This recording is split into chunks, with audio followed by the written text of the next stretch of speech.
Então, ontem nós terminamos o caminho de Abraão, mas eu queria terminar convidando-os a olhar para a Virgem Maria, a filha de Abraão, nossa mãe na fé. O que eu vou dizer aqui, basicamente eu disse para uma das turmas, a segunda turma para a qual eu preguei aqui em Juiz de Fora, quando preguei o retiro sobre os encontros de Jesus, porque Dom Gil me cobrou. Eu tinha feito para a primeira turma os encontros, aí depois ele ainda disse que faltava um encontro com Nossa Senhora, que eu não tinha pensado, porque não existe assim um encontro, mas aí eu terminei fazendo uma meditação, e na outra turma, na segunda turma para a qual eu preguei, do clero, então eu coloquei um encontro com a Virgem Maria. E aqui, falando sobre Abraão, achei por bem também colocar, porque Maria é perfeita filha de Abraão. Como Abraão é nosso pai na fé, a Virgem Maria é nossa mãe na fé. E eu começo aqui com uma frase, umas palavras do Frei Inácio Larrañaga. A vida de Maria não foi turismo. Turismo, você sai com tudo marcado já antes. Os hotéis, as cidades, até o carregador de mala você já paga. O ônibus. O caminho de Nossa Senhora não foi turismo. Não foi. A gente às vezes tem uma visão muito floreada e pouco teológica, muito de uma afetividade flor de laranja e pouco bíblica sobre a Virgem Maria. Isso é muito triste, porque o papel de Nossa Senhora, o papel da Mãe de Deus na igreja é altíssimo, mas não é esse floreado que a gente faz, é de outra qualidade. É de outra qualidade. Por exemplo,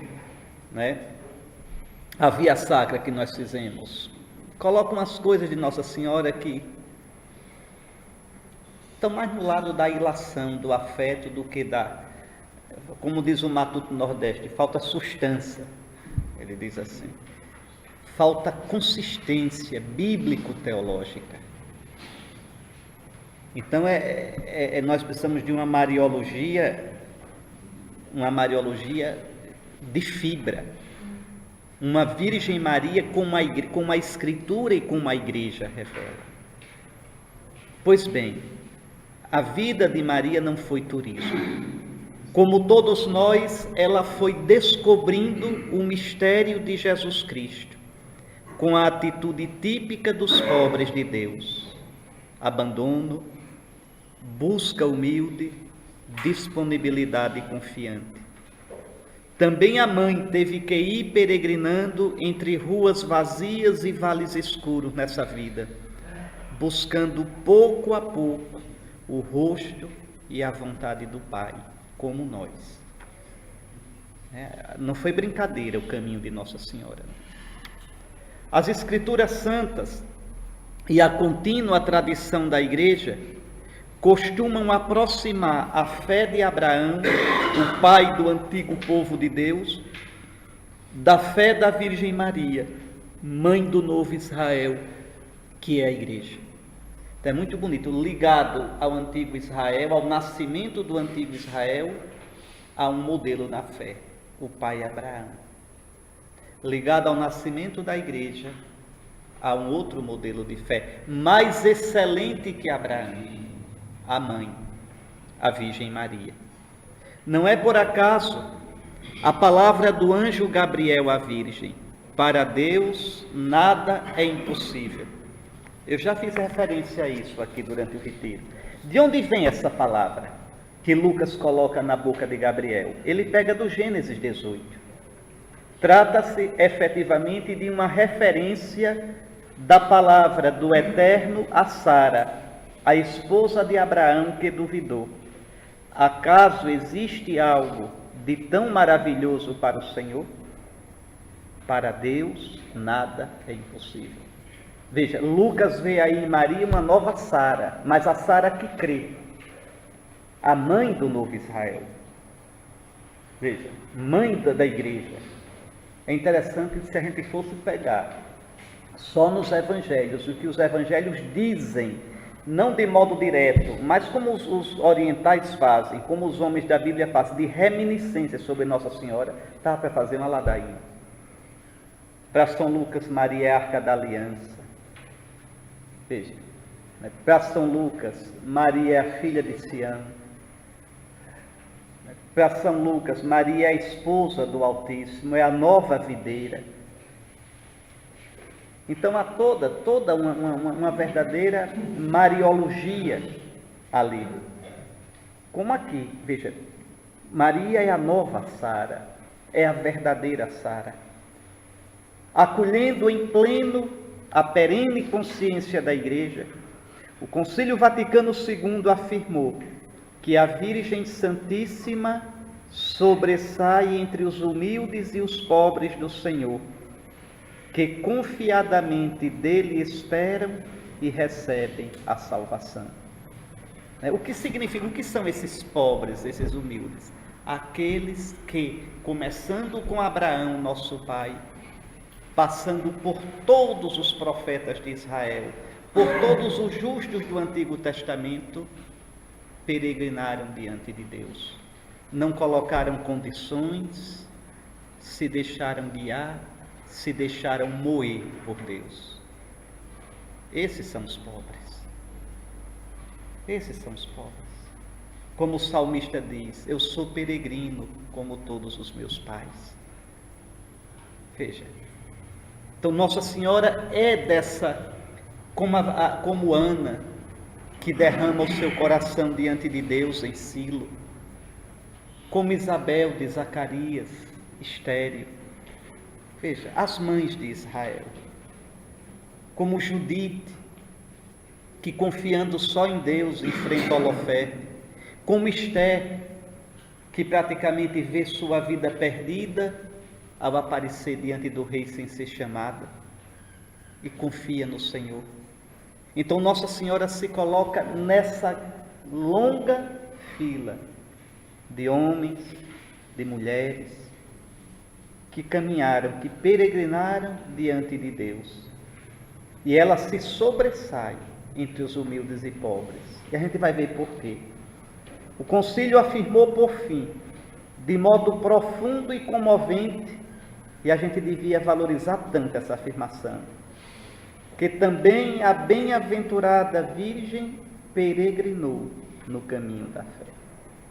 Peregrinou. Ela foi, como diz São Paulo, de fé para fé. Viveu de fé, coitada.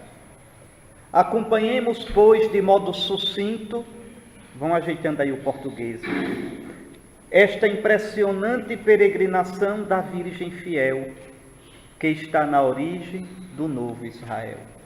Lembre sempre que Nossa Senhora é modelo, é ícone da Igreja. O melhor lugar para fazer eclesiologia é olhar Nossa Senhora. A Igreja é virgem, a Igreja é discípula, a Igreja é mãe. A Igreja leva Jesus, a Igreja mostra Jesus. Exatamente o que a Virgem faz. A Igreja é esposa, a Igreja é imaculada, veja, não nos seus membros, não pelo que os seus membros aprontam, mas em si mesmo. A Igreja não é santa e pecadora, isso é luteranismo. A Igreja é santa, a Igreja é imaculada, indefectivelmente santa. Dizer que a Igreja é santa e pecadora é transferir para a eclesiologia o erro de Lutero na antropologia da graça. Né? Dizer que a gente, depois de justificado, não é pecador. Isso, o Concílio de Trento condena em Lutero, e já antes os concílios de Cartago, o Indículo Celestini, já diziam que não. E a Escritura diz que não. Todo aquele que está em Cristo é uma nova criatura. Né? A gente tem pecado, mas não é pecado. Lembre, os concílios de Cartago e o Indículos dizem: a Deus nada mais desagrada naquele que foi justificado. Pois bem, mas não é esse o caso agora. Segundo as Escrituras Sagradas, A efetiva peregrinação da Virgem nas vias da fé de Abraão começa com o anúncio, o convite que o Senhor lhe fez por meio de Gabriel. Nosso Senhor desmantela totalmente a vida de Nossa Senhora. Veja, uma jovenzinha devia ter quantos anos? 13, 15.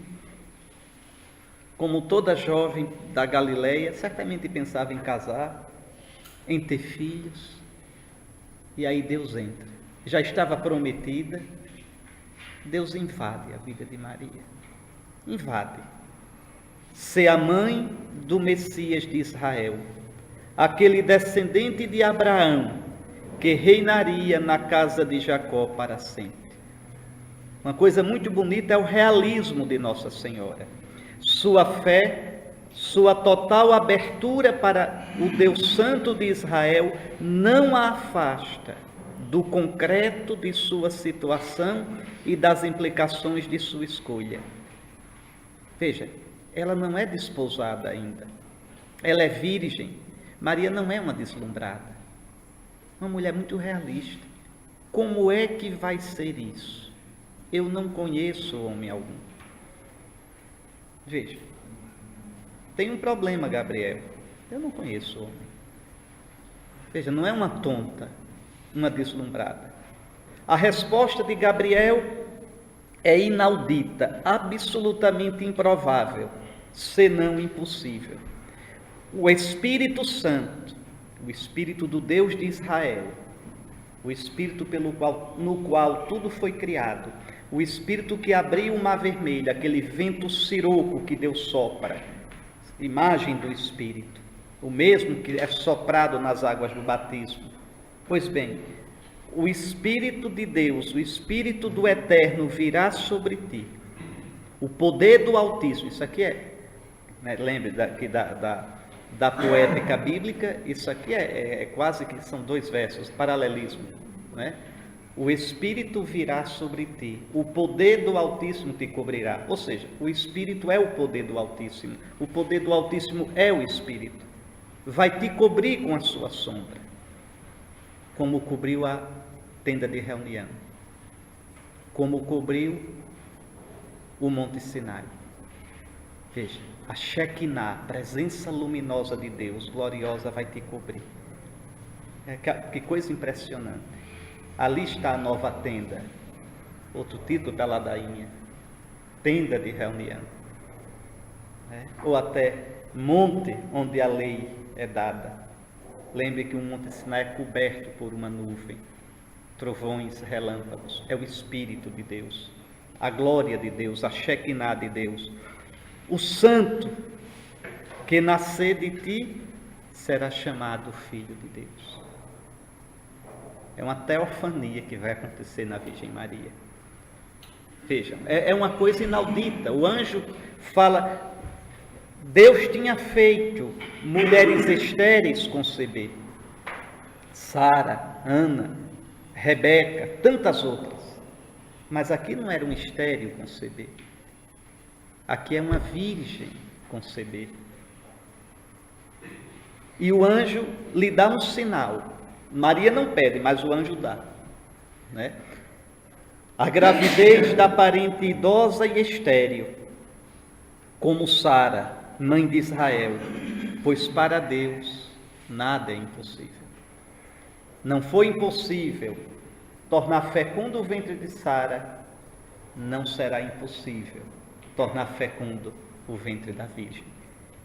E Deus dá o sinal, tua parenta, Isabel, que mora lá longe, no sul, na Judéia, que tu conheces de nome pelo menos, é estéril, é idosa, está grávida, é o 6º mês.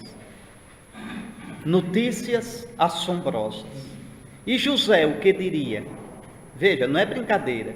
Um filho que não era seu, acreditaria? Iria abandoná-la? Pela lei de Israel, José poderia e deveria abandoná-la. Vai ficar com um filho que não é dele? Vai roubar um filho de outro? O que diria a gente miúda, mesquinha, de um povoadozinho de nada como Nazaré? Veja, tinha uma palavra hebraica para isso, né? Harufá, tem em toda a língua essa palavra.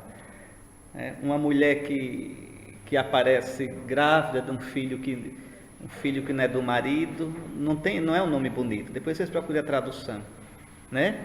Quer dizer, a violada. Bom, não é um nome bonito, tá certo? Era este o duro apelativo para uma mãe solteira. Sua vida estaria destroçada para sempre. Mas é o Senhor quem pede. É o Eterno, o Santo de Israel, quem lhe faz a proposta. Nossa Senhora não diz, volte amanhã, eu vou consultar José. Não, a Virgem crê. É como Abraão. Abraão, eis-me aqui. E Abraão fez como o Senhor lhe ordenara. A Virgem crê. Espera no Senhor, coloca nele mesmo a esperança. A ele se entrega de um modo total. Eu sou a serva do Senhor. Faça-se em mim segundo a tua palavra. Uma coisa muito bonita na perícope da Anunciação é que aparecem 2 nomes de Maria. Deus dá um nome a Maria, toda agraciada. É como se Gabriel mudasse o nome dela. Alegra-te, ó toda agraciada. Este é teu nome, cheia de graça. Em ti não há espaço para a desgraça do pecado. E essa perícope termina com Maria dando um nome a ela. Eu sou a serva. É muito bonito. Eu sou a serva. Nossa Senhora se vê como Jesus diante do Pai. Se você perguntasse a Jesus, Jesus de Nazaré, quem és tu? Dele sairia uma palavra só, que mostra qual era a autoconsciência dele. Eu sou o Filho. Toda a relação de Jesus para com Deus de Israel é de filho. É de filho. O único modo como Jesus chama a Deus é Pai. Pai, Abá. Quando no Calvário ele diz, meu Deus, é porque está citando de qual salmo? Salmo 21, 22. Meu Deus, por que me abandonastes? E ficais longe do meu pranto e minha prece. Ó meu Deus, por vós eu grito e não respondes. Veja, porque Jesus nunca chama Deus de Deus, Pai. Ele é o Filho. Do mesmo modo a Virgem Santíssima, na consciência dela, diante de Deus, ela é a serva. Eu sou a serva. Totalmente disponível. Vai, Gabriel, dize ao Senhor, eu estou disponível para o que Ele quiser. Vocês imaginem o que significa isso. Imagine o que é isso na nossa vida, dizer, Senhor, eu estou aqui. Aquilo que Santa Teresa dizia, vossa sou, para vós nasci, que quereis fazer de mim? Não é brincadeira. Ou como dizia Charles de Foucault, por tudo o que fizeres de mim, eu te dou graças. Estou disposto a tudo, aceito tudo. Essa é a atitude de Nossa Senhora, a serva. É o nome que ela mesma se dá, totalmente receptiva, disponível, confiante. Serva, eis a essência da autoconsciência da Virgem diante do Deus de Israel. Obediente como Abraão, disponível como Abraão. E o anjo retirou-se. E a partir daí é silêncio. Desculpe a expressão, Maria que se vire. Como Abraão. Abraão oferece o teu filho e o silêncio de Deus. Não é que no outro dia Gabriel diz, Maria, como você dormiu depois da notícia de ontem? Dormiu bem? Coragem? Não é assim que Deus age. Deus não é bonzinho. O Deus de Jesus Cristo não é bonzinho. É bom, mas é exigente. Maria confiou, abandonou-se, mas aquela que tudo guardava no coração. Imagine quanto de perguntas, de apreensões não traria nesse coração. Como é que uma menina de 12, 15 anos guardar só para si isso? E como é? Essa gravidez vai ser como? Como é que vem? Quando é que começa? Eu vou contar a quem isso? Contar a quem uma coisa dessa? Contar a quem? Imagine se isso fosse hoje. Hoje não, porque hoje na internet essa moçada conta tudo de um modo tão vulgar, tão superficial. Mas uma pessoa boa da cabeça, contar a quem uma coisa dessa?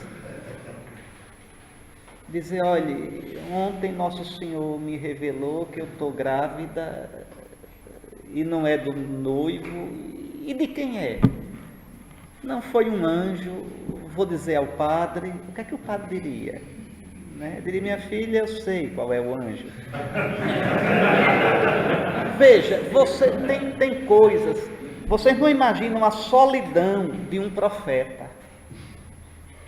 Vocês não imaginam a solidão de Moisés, a solidão de alguém que tem uma notícia de Deus para dar e que recebeu essa notícia de um modo absolutamente único. E para convencer que não é doido e que está dizendo a verdade.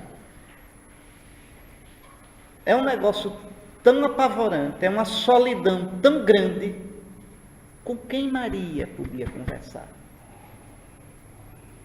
Com quem Maria podia conversar? Deus foi mais generoso, Deus foi mais assim fácil com a mãe de Sansão, que a Bíblia nem diz o nome da coitada. O anjo aparece, dizendo que ela vai ficar grávida. Aí ela corre, diz ao marido, o marido chamava Manoé, diz, olha, apareceu um homem dizendo que eu vou ficar grávida e que o menino não é para tomar bebida forte, não é para cortar o cabelo, bebê, bababá. Pronto. Aí depois o anjo aparece novamente, ela corre para chamar o marido. Diz, chega que o homem está lá fora novamente. E o marido chega e diz, foi você que falou com essa mulher? É interessante como, não é? Ele diz, fui eu mesmo. Ele diz, então, o que é que a gente tem que fazer com esse menino? Mas veja, com Maria não, é ela sozinha. Que prova guardar para si somente um mistério tão grande. Seria mesmo verdade? Teria sido uma ilusão? Tanta é a luminosa noite no coração da serva, que ela se agarra ao sinal concedido-lhe pelo Senhor. Ela não pediu, mas Deus deu. Ela correu apressadamente à casa de Isabel. Nossa Senhora vai correndo à casa de Isabel, não é para servir Isabel. Não é. Estando lá, ela serve. E é um modelo de sensibilidade e de serviço. Mas ela não foi para isso. Ela não ia sair da Galileia no norte para a Judéia no sul, uma distância danada. Veja, com um país em convulsão social, com um país sob dominação, simplesmente para ajudar Isabel, com quem ela certamente nem intimidade tinha. Ela vai correndo para ver o sinal. É o único contato dela com a realidade. Maria, eu não estou mentindo. Tua parenta, idosa e estéril, está grávida no 6º mês. É um sinal. Tanto que, olha como Lucas diz, entrou na casa de Zacarias e saudou Zacarias? Não. O negócio dela é ver a barriga de Isabel. Veja. E o que é lindo são as delicadezas de Nosso Senhor. Isabel não só está grávida, mas mais bonita ainda, Isabel já sabe o segredo de Nossa Senhora. Ela não precisa contar, ela não precisa convencer Isabel. De onde me vem que a mãe do meu Senhor venha me visitar? Isabel, naqueles 3 meses, Isabel foi um alento para Nossa Senhora, foi um refúgio. O que aquelas 2 mulheres naqueles 3 meses não devem ter conversado. sobre as maravilhas de Deus, sobre o cuidado de Deus, sobre a fidelidade de Deus, sobre o que seus filhos seriam. Então, por isso Maria corre à casa de Isabel, por isso a explosão. São Lucas é muito fino quando coloca isso. Quando ela vê Isabel grávida e escuta o que Isabel diz, ela explode na louvação ao Deus de Abraão, ao constatar que a parente estava realmente grávida, e mais já sabia da sua gravidez. Observe que o Magnificat é o resumo da história de Israel. Maria recorda toda a história de Israel. Quem é o poderoso que Deus derrubou? É o faraó do Egito, é o rei da Síria, é o império babilônico, são os persas. Veja, Deus derruba os poderosos, Deus exalta Israel e vai consumar essa exaltação no Messias que vem. É um canto pascal. Veja, entre as penumbras da fé e as provações, o Deus Santo vai conduzindo sua serva, vai sustentando o seu caminho. O resto é silêncio tremendo, né? Depois de 3 meses, Maria tem que voltar. Agora a barriga está, o ventre está crescido. E José vai dizer o que a José? Seria um capítulo à parte meditar sobre a atitude de José, que é belíssima, mas não é o caso agora. Então, silêncio da Virgem, que não tem o que dizer a José. Silêncio de Deus, silêncio de José. Vejam que coisa. Como Maria viveu aqueles dias? O que lhe passou pelo coração? Não sabemos. Pertence tudo ao mistério do encontro do coração da Virgem com o coração do Altíssimo. Como deve ter rezado essa mulher? Como deve ter se abandonado nas mãos de Deus? Como deve ter pedido a misericórdia de nosso Senhor, que resolvesse uma questão que não tinha solução. Humana não, nenhuma.